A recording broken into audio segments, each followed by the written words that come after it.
ఒకప్పటి రోజుల్లో కళ్ళజోడు లేకుండా పేపర్లో అక్షరాలు కనిపించడం లేదు అంటే వయసు అయిపోతుంది కదా అంతేలే అనేవాళ్ళు. కానీ ఇప్పుడు అలా కాదు. వయస్సుతో సంబంధం లేకుండా కళ్ళు మసకబడుతున్నాయి. చంటి పిల్ల ఏడుస్తుంటే తల్లిదండ్రులు ఫోన్ చేతిలో పెడుతున్నారు. 3 ఏళ్ల పిల్లాడు ఫోన్ కోసం మంకు పట్టుపడుతున్నాడు. 5వ తరగతి పిల్లాడు నుంచి బడి నుంచి ఇంటికి రాగానే బ్యాగ్ పక్కన పడేసి ఫోన్ లో తలదూర్చేస్తున్నాడు. ఫోన్ లేకపోతే కంప్యూటర్ లేదంటే టీవీ. ఈ రకంగా డిజిటల్ స్క్రీన్స్ కు అడిక్ట్ అవుతూ బయటకు వెళ్లి ఆడుకోవడాన్ని మర్చిపోతున్నారు ఈ తరం పిల్లలు. ఇది భవిష్యత్తులో పిల్లల ఆలోచన శక్తిని దెబ్బతీస్తుందని, చదువుతో వెనకబడతారని నిపుణులు హెచ్చరికలను సీరియస్ గా తీసుకోవడమే లేదు. ఇటీవల హైదరాబాద్, రంగారెడ్డి జిల్లాల్లోని దాదాపుగా 66,000 మంది విద్యార్థులకు కంటి పరీక్షలు నిర్వహించారు. 5 నుంచి 12వ తరగతి చదివే విద్యార్థులకు టెస్టులు చేశారు. వారిలో 4,701 మందికి కంటి చూపు సమస్యలున్నట్టుగా డాక్టర్లు గుర్తించారు. అంతేకాదు కాలేజ్, హై స్కూల్ చదివే విద్యార్థులకు కూడా కళ్లద్దాలు పెట్టుకుంటున్నారు. ఆ పరిస్థితి ఎందుకు వస్తుంది?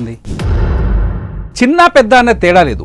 ఇల్లు, ఆఫీసు, బస్సు, రైలు, పార్కు, మార్కెట్ అని చూసుకోవట్లేదు. ఎక్కడైనా ఏ కాస్త టైం దొరికినా ఫోన్లో తలదూర్చేస్తున్నారు. అయితే గంటల కొద్ది గాడ్జెట్స్ ను చూస్తే కంటి సమస్యలు వస్తాయి, ఆలోచన శక్తి తగ్గిపోతుంది, ఒబేసిటీ బారిన పడతారు.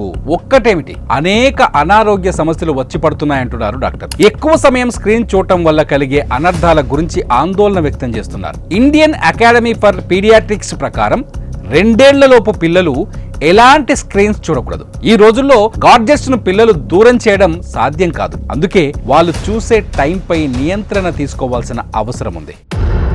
కళ్ళ వంట, కంటి చూపు తగ్గడం, కళ్ళలో నీరు కారడం, కళ్ళు పొడిబారడం వంటి సమస్యలు చాలా మంది ఎదుర్కొంటున్నారు. అయితే కొన్ని చిట్కాలు పాటించటం వల్ల కంటి చూపు మెరుగుపడటమే కాకుండా కళ్ళజోడు పెట్టుకునే అవసరం ఉండదు. ల్యాప్టాప్, మొబైల్, టీవీ, కంప్యూటర్ ఇలా ఏదైనా సరే స్క్రీన్ వైపు తదేకంగా చూడకూడదు. అప్పుడప్పుడు కనురెప్పలు ఆర్పుతూ ఉండాలి. కనీసం 2 సెకండ్ల పాటు కళ్ళు మూసుకొని ఆ తర్వాత తెరవాలి. 5 సెకండ్ల పాటు కనురెప్పలు మూయడం, తీయడం వేగంగా చేయాలి.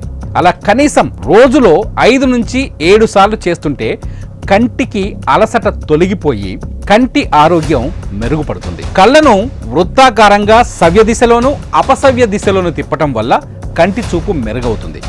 కంటి చూపు మెరుగుపరచడానికి ఫార్మింగ్ చక్కగా సహాయపడుతుంది. 2 అరచేతులను కలిపి బాగా రుద్దాలి. అప్పుడు అరచేతులలో మంట పుడుతుంది. కొన్ని సెకండ్ల పాటు ఆ వెచ్చని అరచేతులను కళ్ళ మీద ఉంచాలి. ఇలా రోజులో 5 నుంచి 7 సార్లు చేస్తే కంటి చూపు మెరుగవుతుంది. కళ్ళు ఆరోగ్యంగా ఉండాలంటే కళ్ళ మీద కాస్త గట్టిగా నీటిని చల్లుకోవాలి. రోజులో కనీసం 15 నుంచి 20 సార్లు ఇలా నీటిని చల్లుకుంటే మంచిది. సూర్యోదయానికంటే ముందు ఇలా చేయటం వల్ల చాలా మేలు జరుగుతుంది. కంటి చూపు మెరుగవ్వడానికి ఆహారం చాలా ముఖ్యం. కంటి ఆరోగ్యాన్ని మెరుగుపరిచే విటమిన్ ఏ, ఒమేగా 3 ఫ్యాటీ యాసిడ్లు, జింక్, విటమిన్ సి, ఈ వంటి పోషకాలు తీసుకోవాలి. కళ్ళజోడు చాలా మంది లైఫ్ స్టైల్లో ఓ భాగమైపోయింది. ఒక్కసారి కంటి అద్దాలు వాడటం మొదలైతే ఇక జీవితాంతం వాడుతూనే ఉండే పరిస్థితి ఉండేది. కానీ లేటెస్ట్ టెక్నాలజీ వస్తున్న ట్రీట్మెంట్తో కంటి అద్దాల వాడకానికి రామ్ రామ్ పలకొచ్చు. అదెలాగంటారా?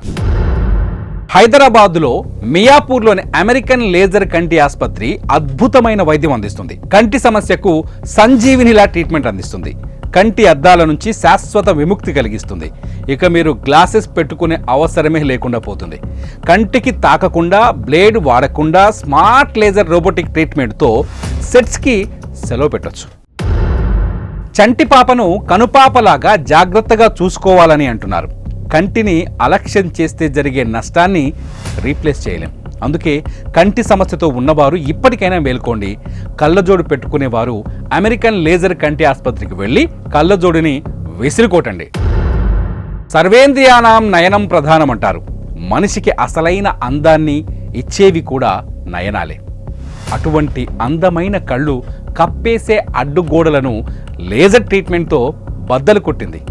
నిర్మలమైన ప్రకృతి సౌందర్యాన్ని ఫ్రేముల్లో నుంచి కాకుండా మీ కళ్ళతో నేరుగా చూడండి. Be safe, be cool.